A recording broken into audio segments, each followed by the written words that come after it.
பிள்ளைத்தோப்பு கடற்கரையின் அழகிய காட்சி. அலையின் சீற்றம் அதிகமாக உள்ளது. சுற்றுலா பயணிகளை இங்கே யாரையும் காண முடியவில்லை. இங்கே சில நண்பர்கள் இருக்கிறார்கள், அவங்கள கேட்போம். நண்பர்களே வணக்கம், எப்படி இருக்கிறீர்கள்? நல்லா இருக்கீங்களா? சரி, இந்த கடல் வந்து மேலே ஏறி இருக்கு இல்லையா? தண்ணி மேலே வந்துருக்கு இல்லையா? அது என்னைக்கு வந்தது? நேற்றைக்கா? சரி, தண்ணி வரும்போது எல்லாம் பயந்து ஓடுனாங்களா? பயந்துருந்தாங்களா? சரி, ஏதாவது சேதங்கள் உண்ட வீடுகளில்? ஒன்றும் இல்லை, சேதம் ஒன்றும் இல்லை. சரி, இப்போது அலை கொஞ்சம் அதிகமாக இருக்கு இல்லையா? சரி, இந்த அலை ஆண்டு ஒவ்வொரு ஆண்டுக்கும் வருமா இல்லை இப்போ தான் வந்திருக்கா? ஒவ்வொரு ஆண்டு வரும் இல்லையா? சரி, இப்போ கோடை விடுமுறையான ஒரு பிள்ளைகளை ஒன்றுமே வெளியில் காண முடியல. என்னாச்சு? சாயங்காலம் வருவாங்க இல்லையா? எல்லாம் விருந்து விட்டு எல்லாம். வெயில் அதிகமாக இருக்கனால இல்லையா? வெயில் அதிகமாக இருந்தாலும் காற்று தனப்பாக அடிக்குது. கடல் காற்று தனப்பாக அடிக்குது. சரி சரி, அப்போது முக்கியமான செய்தி ஏதாவது சொல்லுவீங்களா?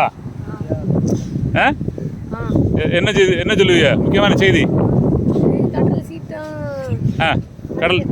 கடல் சீட்டம் அதிகமாக இருக்கு.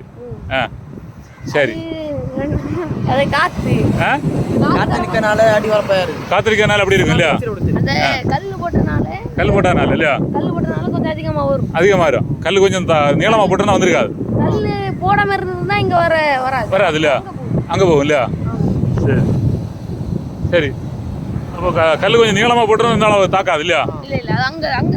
சரி சரி சரி, கடல் தாயை பற்றி ஒரு பாட்டு பாடுவீங்களா? கடலம்மா கடலம்மா உப்பு கடலம்மான்னு ஒரு பாட்டு இருக்கு இல்லையா? செம்பருத்தி படம் தானே அது? தெரியாதா? சரி, உங்கள் தலைவருடைய பாட்டு ஒன்று பாடுங்க. நம்ம விஜய் தலைவர். ஆமாம், அவருடைய ரசிகர் தானே நம்ம இல்லையா? 2 வசனம் சொல்லுங்க இல்லைண்ணா அவரை பற்றி. அவர் நல்ல வசனம் சொல்லுவார் இல்லையா? சொல்லுங்க. எப்படி மறந்து போச்சா? அப்போ ஒரு ஸ்டெப்பு போடுங்க. தலைவருடைய ஸ்டெப்பு. தலைவர் இது காட்டுவார் இல்லையா? அப்படி நடிப்பு காட்டுவார் இல்லையா? அப்படி ஸ்டெப்பெல்லாம் போடுவார் இல்லையா? சரி, ஒரு ஸ்டெப்பு போடு பாப்பா. சரி, தலைவரோட ஸ்டெப் ஒன்று போடுங்க பாப்பா, எப்படி போடுவாருன்னு. போடுங்க. அது என்ன பாட்டில் வரும் அந்த ஸ்டெப்பு? மாஸ்டர் படத்தில் என்ன பாட்டில் வரும் அந்த ஸ்டெப் போடுவது? எப்படி மாஸ்டர் படத்தை என்ன பாட்டுக்கு அந்த ஸ்டெப்பு போடுவார்? மறந்து போச்சா? வாத்திங் கம்மி. அது 2 வரி பாடுங்க பாப்போம்.